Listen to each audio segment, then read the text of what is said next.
I'm a aquatic ecologist with the Illinois Natural History Survey, which, if you're not aware, that's part of the University of Illinois at Urbana-Champaign, although our field station is actually located on Lake Michigan, north of Chicago. So this work was funded by federal aid and sport fish restoration funding, and it was provided by our collaborators at the Illinois DNR, who have also provided a lot of guidance for this project. Next slide. So I'll try to run through this background information quick without making this too heavy of a fisheries talk, I guess. So lake trout were historically one of the primary commercial fisheries in Lake Michigan prior to their population collapsing in the 1940s or so, mostly due to a combination of overfishing as well as predation by the invasive sea lamprey, which you can see in this famous stock photo of a couple sea lamprey attacking a lake trout. So beginning in about 1965, across Lake Michigan, the U.S. Fish and Wildlife Service began stocking lake trout created in hatcheries, and those initial stockings took place from shore.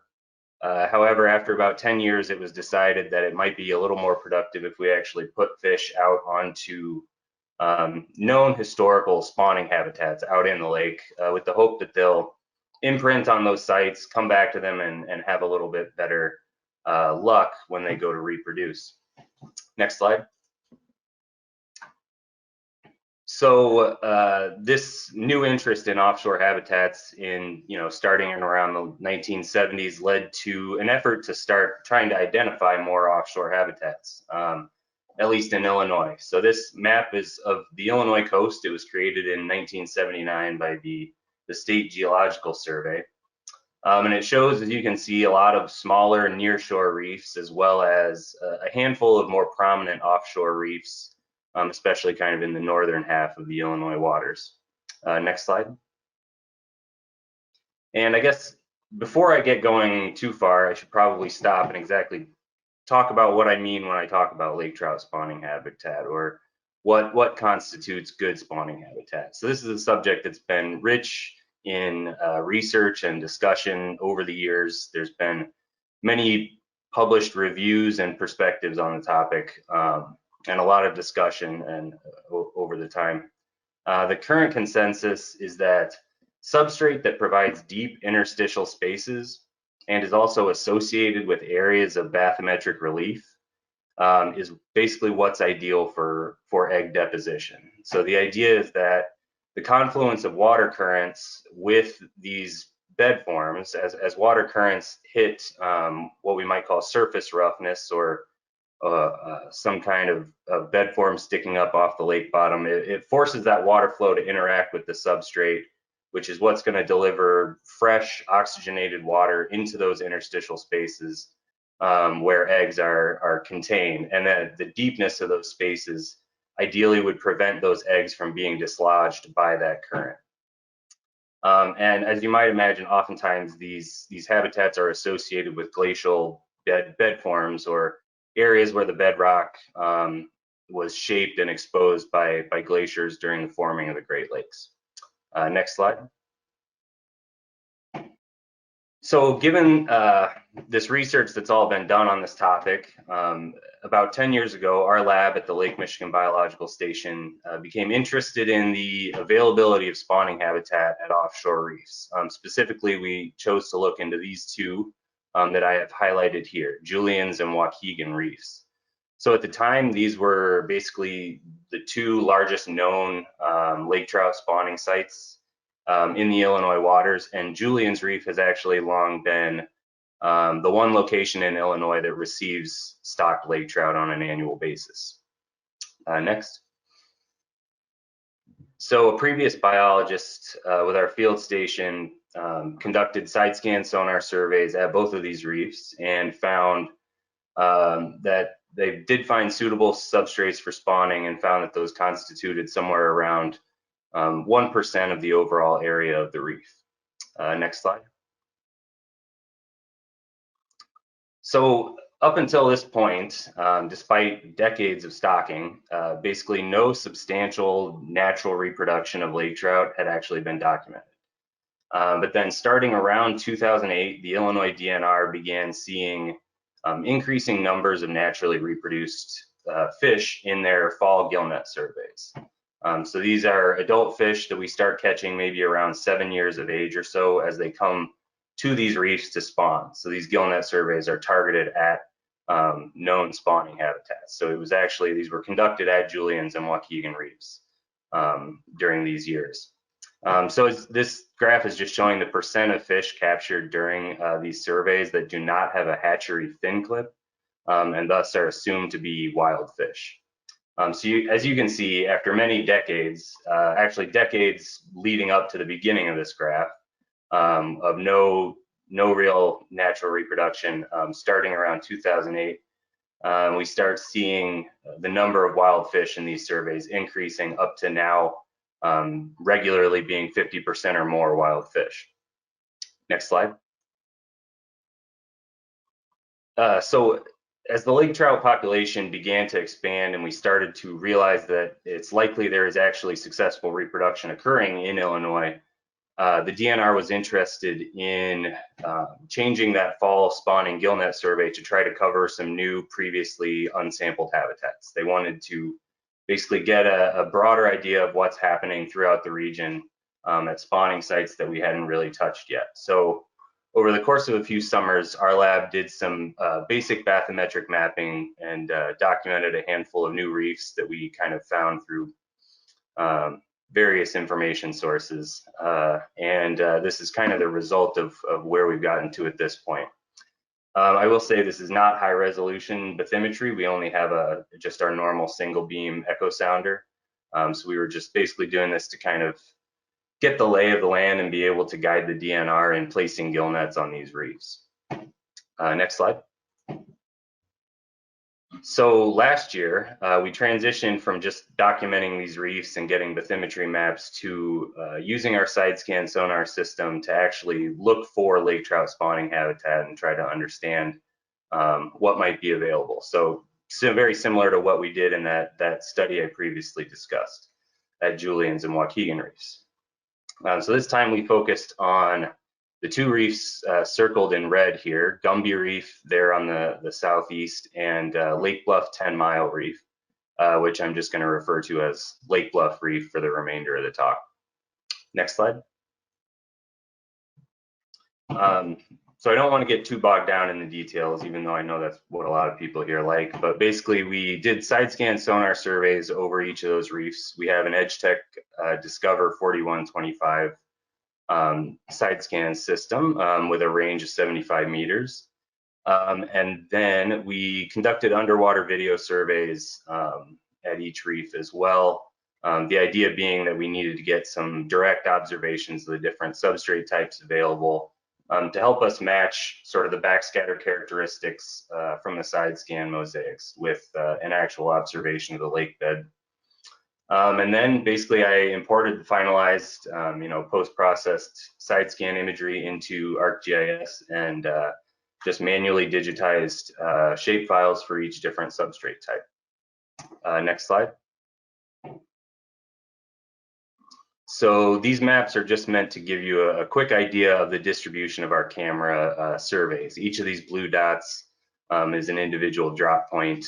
So we got pretty good spatial coverage around the reef. And I used the side scan imagery beforehand to try to hit a number of different substrate types. Next slide. So before getting into the results too deep, I'm going to give a quick overview of sort of the two substrate types that we considered potential lake trout spawning substrate. So we wanted to be able to compare our results from these two new reefs with that previous study from Julien's and Waukegan. So I basically went back to the work that had been done there and familiarized myself with the different substrate classifications that had been used in that study and how they had been applied. And thus, so on the next two slides, you'll see on the left that earlier work from Julien's and Waukegan's. Oh, you can go back one, sorry. And on the right are classifications of the same substrate type that I made at Gumby and Lake Bluff.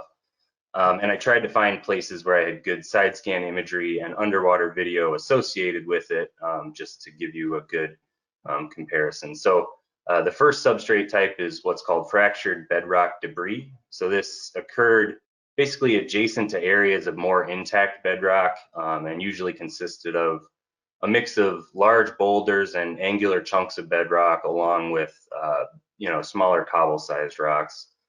The important part being that they're piled in such a way as to create interstitial space. Next slide. And so bedrock / Boulder-Cobble is the other sort of substrate type that we referred to as, or that we considered spawning substrate. This is basically just an area where the boulder and cobble that was typically scattered all over the reef was in a high enough density as to create interstitial space. And I realize there's only a bit of a nuanced difference between these two. But from here on out, I'll just be referring to spawning substrate or not. So next slide.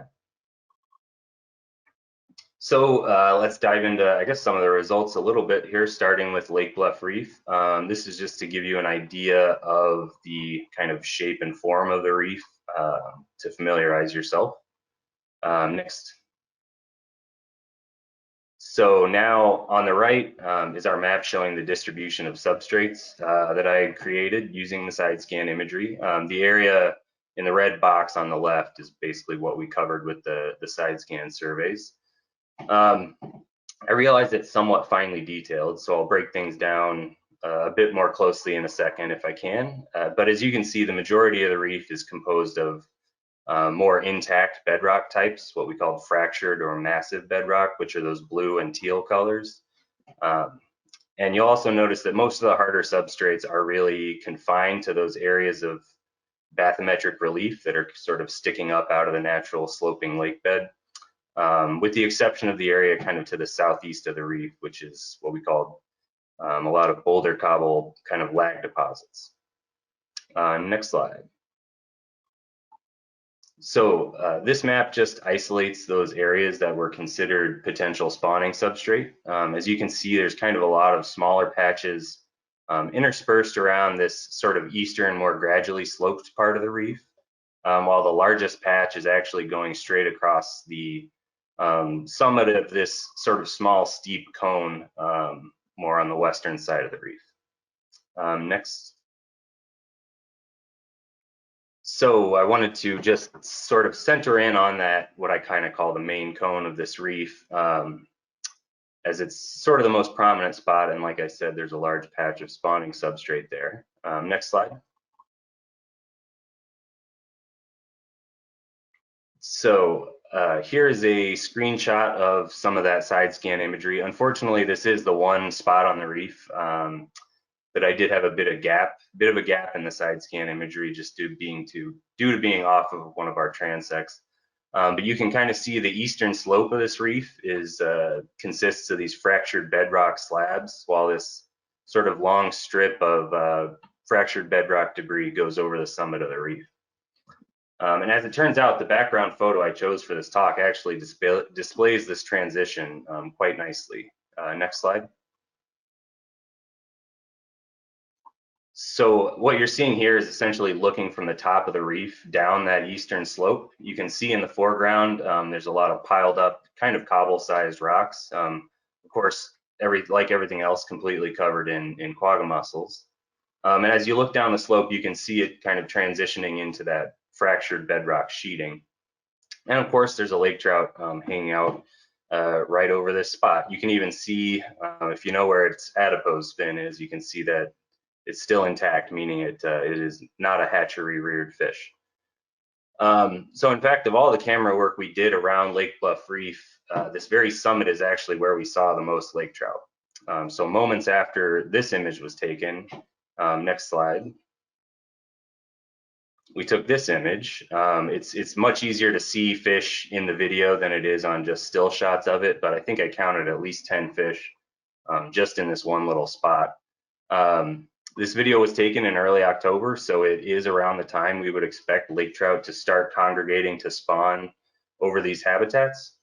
So we don't necessarily have direct observation of, evidence of spawning. We didn't sample for eggs or fry or anything like that. But it's a good sign to see that fish were congregating here in good numbers already. And I will say, kind of moving forward, like I said earlier, these videos surveys were designed to help us verify the substrates. So they're not meant to be a quantitative assessment of lake trout habitat use. So although I'm going to refer to places where we saw lake trout in these videos, it's somewhat anecdotal evidence of habitat use. Next slide. So moving on to Gumby Reef, I'm going to show you kind of a similar set of images as I did before. As you can see immediately, the overall shape of the reef is actually quite different from Lake Bluff. Next. Okay, but once again, you can see similarly that most of the rocky habitat is really confined tightly to these areas of bathymetric relief. Next slide.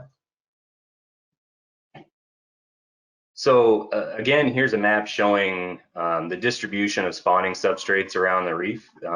Similar as to last time, you'll notice that kind of one of the larger patches is associated with like the steepest, tallest point on the reef. Next slide. I think what was most interesting to me about this part of the reef was, so if you look at the bathymetry, it kind of looks like just a normally sloping hill like you might expect. But looking at the underwater video from this point, I realized it's actually more of like a stair-stepping slope as you go up. There are these small cliffs like this, or scarp, sometimes with vertical faces, several feet tall.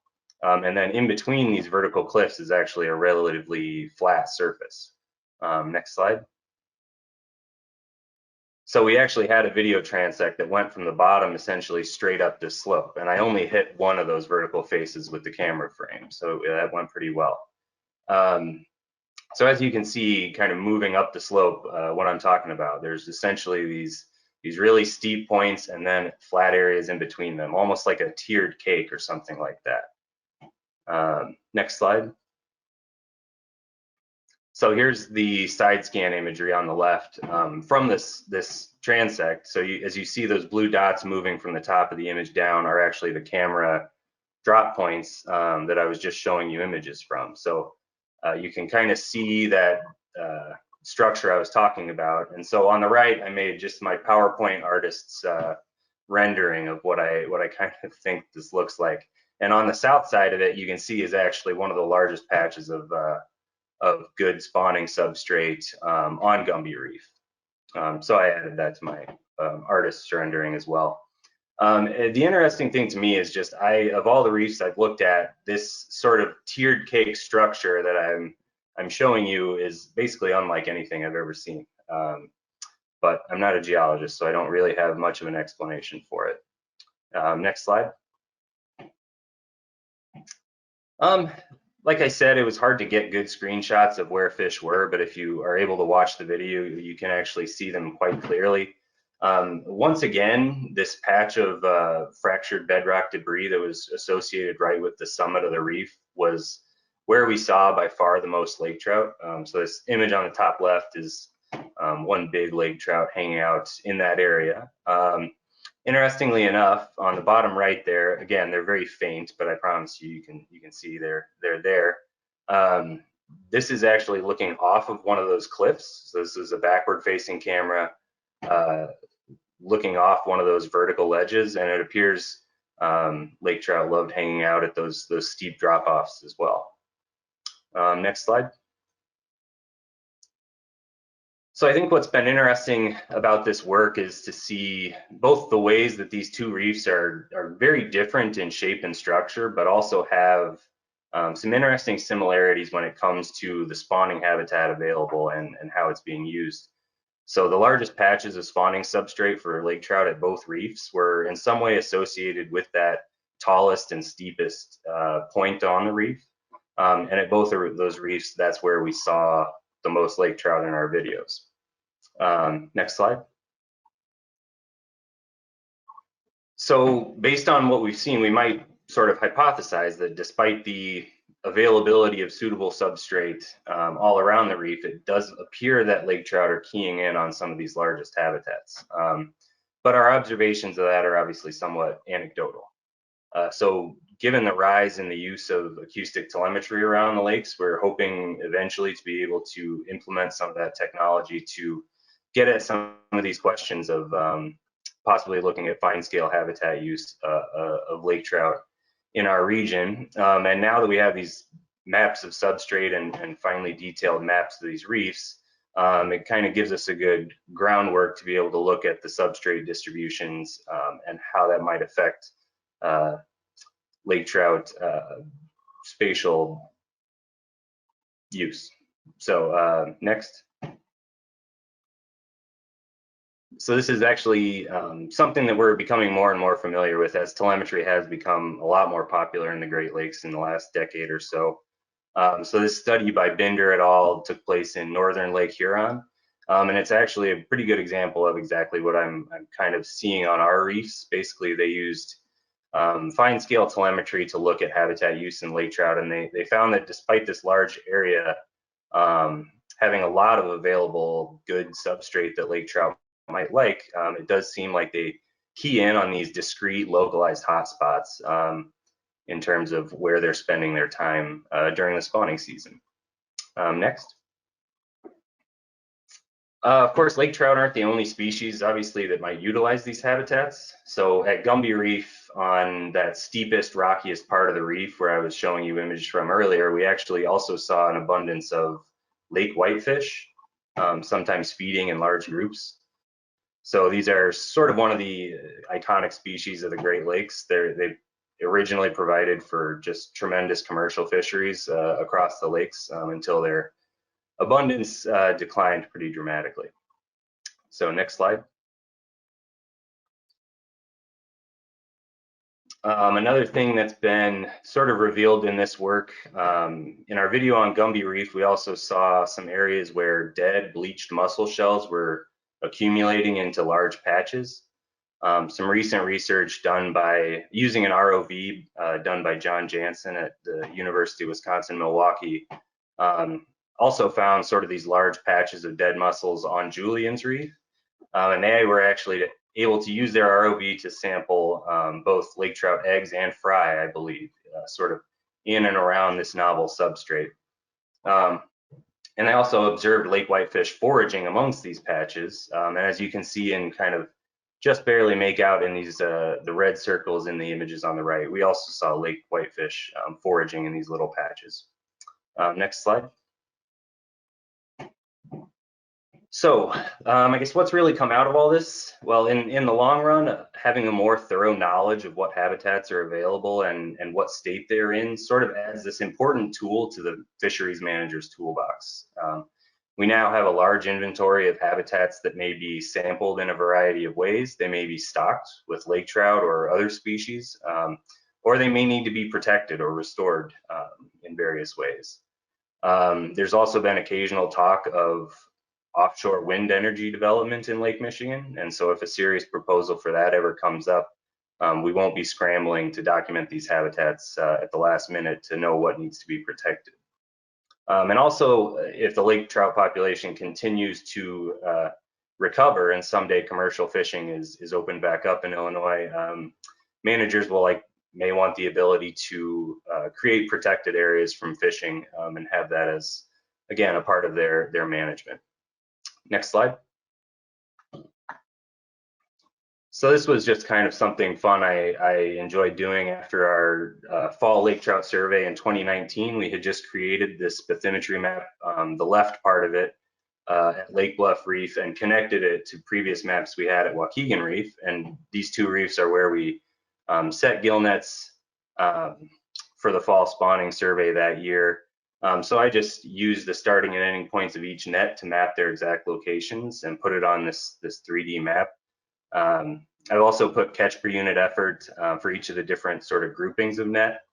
The actual numbers here aren't that important. I'm just trying to show you that there's clearly some spatial variation in lake trout abundance across these habitats. And now with the mapping that we're doing, we're able to actually just see the spatial context that this variation exists in.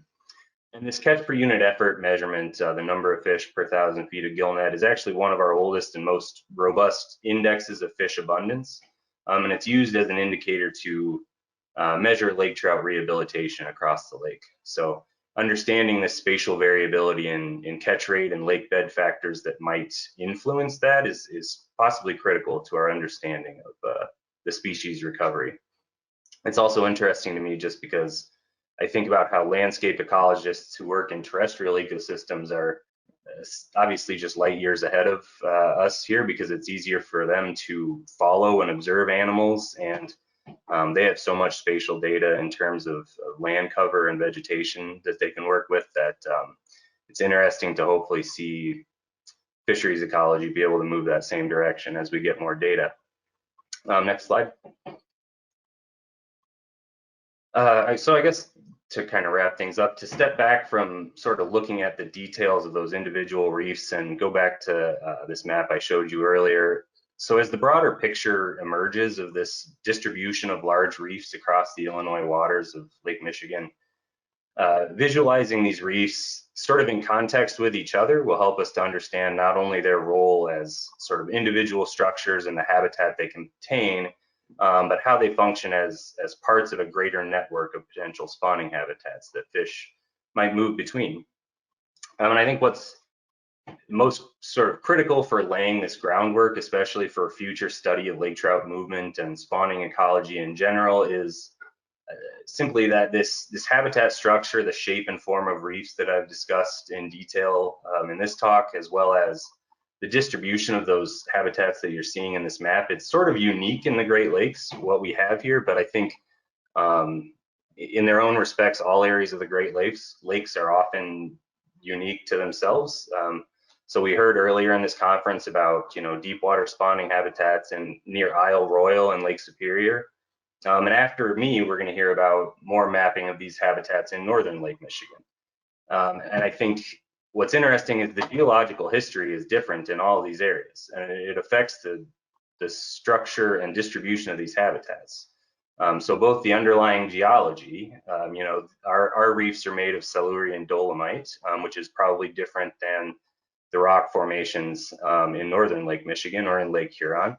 And of course, the glacial history is different in these areas, and that affects the structure and distribution of these habitats. So the things that we learn from studying lake trout spawning ecology on, for instance, drumlins in northern Lake Huron might not necessarily apply here in Illinois, where the bathymetric structure and substrate distribution looks very different. And so I think that's why I think it's just critical to do everything we can to really understand what's out there. And so that's my, taking it back to the theme, that's sort of my pitch as a fisheries biologist as to why more high resolution mapping of the lake bed is something I would love to see. So next slide.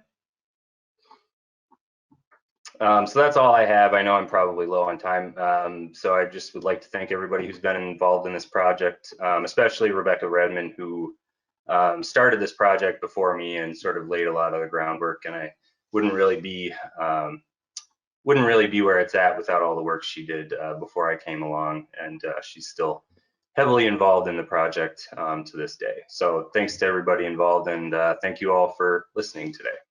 Thanks.